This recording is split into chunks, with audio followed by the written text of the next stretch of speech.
नमस्कार दोस्तों, मैं जेपी आपका स्वागत है हमारे चैनल में। आज हम बात करेंगे एजिथ्रोमाइसिन और सेफ्ट्रीजिन के बारे में कि ये दोनों एंटीबायोटिक जो है वो किस काम आता है। तो देखिए फ्रेंड्स, ये जो एंटीबायोटिक है एजिथ्रोमाइसिन और सेफिक्सिम, ये दोनों टैबलेट फॉर्म में भी आता है और सिरप फॉर्म में भी आता है। जो सिरप फॉर्म आता है वो बच्चों के लिए आता है और टैबलेट एडल्ट के लिए।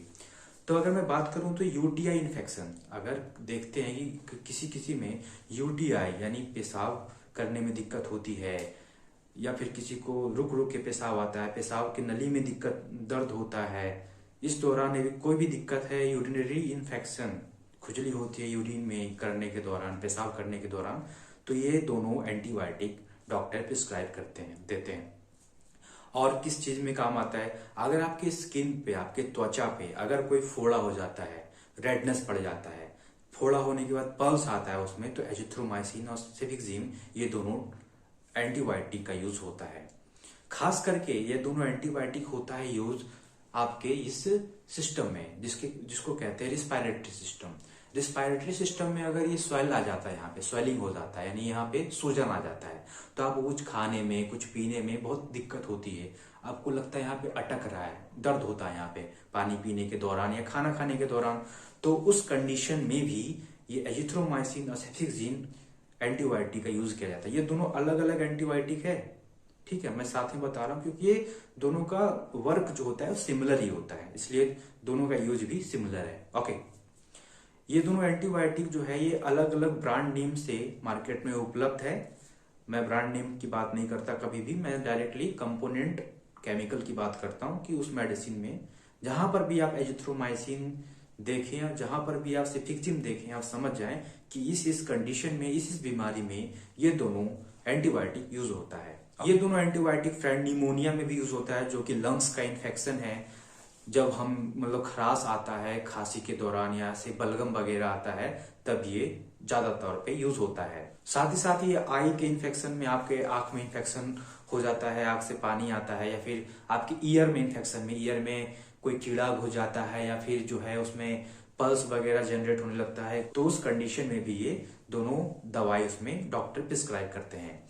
फ्रेंड्स, जो एंटीबायोटिक होता है ना, वो बैक्टीरियल इन्फेक्शन को किल करता है। कोई भी एंटीबायोटिक होता है वो किसी एक बीमारी के लिए नहीं होता है, वो सभी प्रकार के बैक्टीरिया को मारने के लिए, किल करने के लिए बनाया जाता है, ठीक है।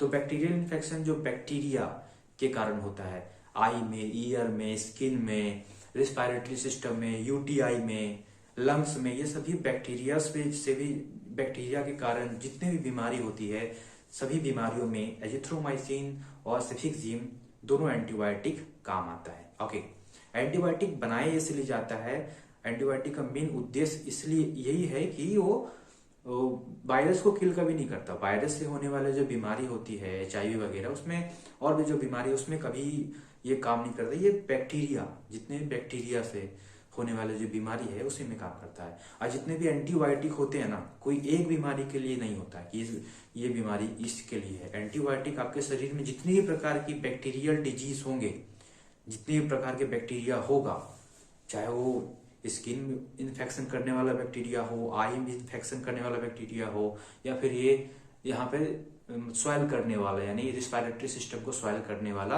बैक्टीरिया हो, सही प्रकार के बैक्टीरिया को किल करने के लिए यूज होता है। ओके, तो फ्रेंड, मुझे आशा है कि आपको एजिथ्रोमाइसिन और सेफिक्सिम, मुझे आशा है कि आपको कहीं पर भी लिखा हुआ अगर आप देखें एजिथ्रोमाइसिन और सेफिक्सिम, तो मुझे आशा है कि आप बता पाएंगे और समझ जाएंगे कि ये UTI, respiratory system, lungs infection, skin infection, eye infection, ear infection, common cold, cough वगैरह में यूज किए जाने वाला ये मेडिसिन है। तो फ्रेंड्स, इस वीडियो में इतना ही। देखने के बहुत बहुत धन्यवाद। अगर ये वीडियो आपको भी थोड़ा सा भी अच्छा लगा हो तो इसे आप लाइक कर सकते हैं और अपने दोस्तों को शेयर कीजिए। भैया, उनको भी नॉलेज चाहिए, उन्हें भी थोड़ा बहुत तो नॉलेज होना चाहिए मेडिसिन के बारे में, ठीक है। मिलते फिर अगले